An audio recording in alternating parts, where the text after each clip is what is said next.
Unit 1, we learn about family of C. So we travel again further from where we know the middle C.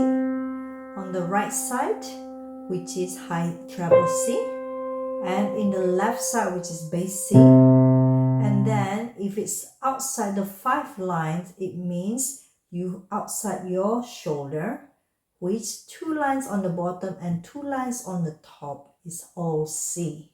So just remember that this 2 lines is called ledger line. It means it will keep going down forward and keep going down below. All you need to do is to put more lines on it one by one.